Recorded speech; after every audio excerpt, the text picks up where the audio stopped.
Ambassador Nikki Haley on the phone with me. Good morning, Ambassador. Good morning, Morgan. It's great to be with you. Well, one of the things that we were talking about, Ambassador, all morning long with all of our guests is just how excited all of us were that we actually had a substantive debate last night that was focused on policy, especially on foreign policy, Israel, everything going on around the world. It was clear we all call you Ambassador. You're also a governor as well, but it was clear that you had spent so much time at the United Nations working on these issues. Can you just give us your thoughts? You know, one of the things that didn't get asked last night is it relates to Israel, Hamas, is we really didn't get into Iran as much, in the fact that we actually reportedly saw a U.S. drone get struck down last night. So grade the administration on their current policy as it relates to Iran, and specifically what you would do different if you were president in just a little over a year. Well, first of all, I'll tell you, yes, it was a great debate. It's always nice when you get a little bit longer to answer your questions and when you can talk about policy and solutions, because I think that's what Americans want to hear. And so we were able to get into more of that last night. You know, Iran has never been a good actor. And that's why it was a mistake when Obama tried to get into the Iran deal.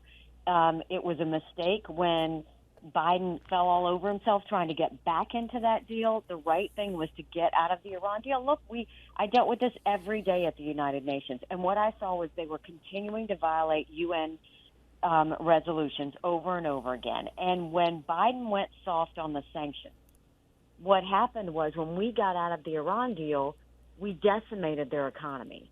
And so they didn't have the money to do this terrorist activity. And so when Biden started loosening sanctions, all of a sudden, what happens? You've got China going and getting oil from them, flushing them with money. You've got Russia getting drones and missiles from them, flushing them with money. And their terrorist activity then once again took over. And so when you look at October 7th, understand that we talk about Hamas. It was Iran that gave the green light, because there would be no Hamas without Iran. And so now we see they're also, Hezbollah is starting to do some strikes. You see the Houthis are starting to do strikes. That is Iran at work. But what's really concerning is what's happening to our military men and women in Iraq and Syria.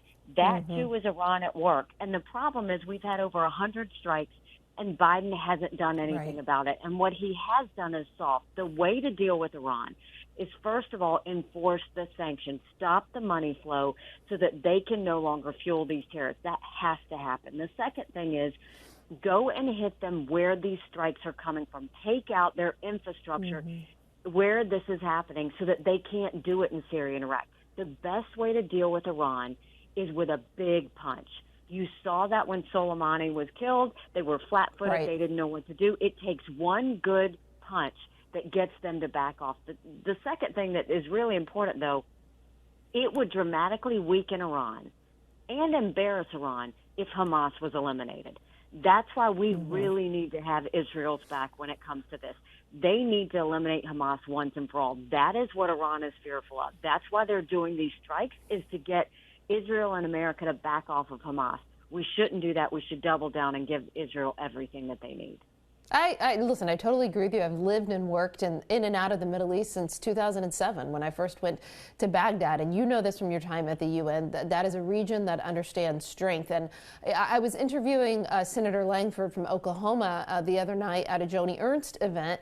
And one of the things that Senator Langford said to me that was troubling is when he is talking to Middle Eastern ambassadors, they said the impression on the Arab Street is that Hamas is strong, right? They were able to do something that nobody thought you could do, which is to kill 1,400 Israelis. What are your thoughts on that?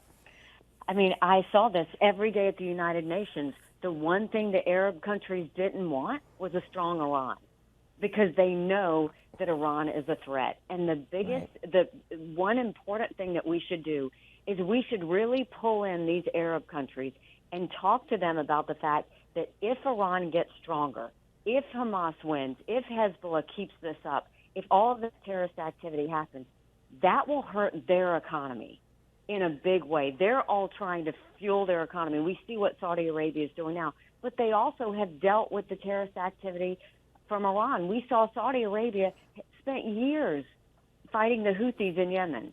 And, and the Houthis turned around and did strikes on an airport in Saudi Arabia. They know what this is. So they are concerned about Iran getting strong. It's the reason why none of them wanted us to really get back into the Iran deal, is because they know how bad Iran is.